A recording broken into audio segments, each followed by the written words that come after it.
بسم اللہ والصلاۃ والسلام علی رسول اللہ۔ اللہ تعالیٰ نے انسان کی تخلیق کچھ ایسی ہی کی ہے کہ اس میں ایک طرف اللہ تعالیٰ نے اگر نیکی کا مادہ رکھا ہے تو دوسری جانب اللہ تبارک و تعالیٰ نے اس میں گناہ کا مادہ بھی رکھا ہے، اور یہ اعلان تو اللہ تعالیٰ نے خود کر دیا، فَأَلْهَمَهَا فُجُورَهَا وَتَقْوَاهَا۔ اور پھر اس دنیا کو اللہ تعالیٰ نے دارالامتحان بنایا، اس میں انسان نے نیکی یا بدی کمانی ہے، اور آخرت میں اللہ تبارک و تعالیٰ نے مقام جزا و سزا رکھا، لیکن ان نیکیوں کا بدلہ یا ان گناہوں کی سزا بعض اوقات اللہ تبارک و تعالیٰ اس دنیا میں بھی دیتا ہے، اور پھر کچھ گناہ ایسے ہیں کہ جن کی سزا اللہ تبارک و تعالیٰ نے اس دنیا میں مقرر کر دی ہے، آخرت میں تو میں سزا دوں گا ہی، لیکن کچھ گناہ ایسے ہیں کہ ان کی سزا دنیا میں بھی ضرور دوں گا۔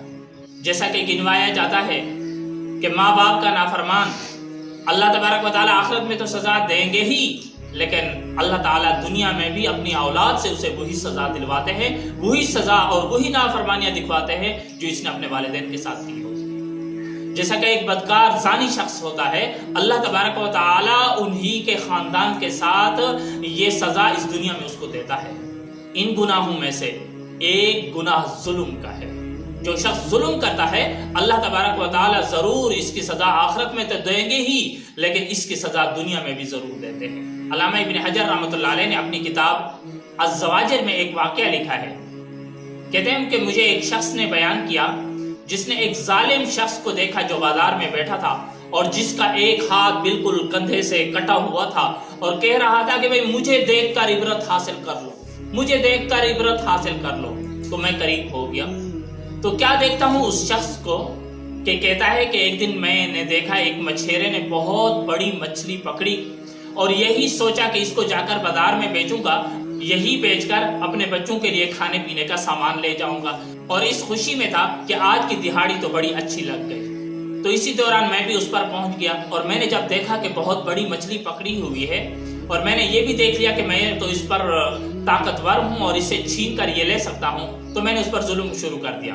پہلے مانگا، جب نہ دیا تو میں نے اس کو زد و کوب کیا، اس کو مارا، اور آخر کار مار کر اس سے میں نے وہ مچھلی وصول کر لی۔ اب جو ہی میں نے مچھلی کو اٹھایا تو مچھلی جب میں لے کر جا رہا تھا تو مچھلی نے میرے انگوٹھے کو منہ میں لیا اور اس پر تھوڑا سا اس کو کاٹا۔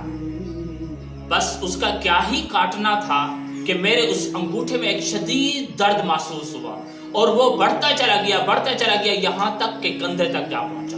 مجھ سے رات کی نیند بھی اڑ گئی، اور جب صبح ہوا تو میں نے جب اپنے انگوٹھے کو دیکھا تو وہ سڑنا بھی شروع ہو چکا تھا۔ تو میں طبیب کے پاس گیا تو طبیب نے کہا کہ اس انگوٹھے کے اندر ایسی زہر ہے، اگر آپ نے اس انگوٹھے کو نہ کاٹا تو یہ زہر پورے جسم میں پھیل جائے گی۔ تو میں نے انگوٹھا کٹوا دیا۔ کچھ دیر گزری کہ وہ درد اور زیادہ ہوتا چلا گیا، اور یہ ہاتھ کی ہتھیلی جلنا شروع ہو گئی۔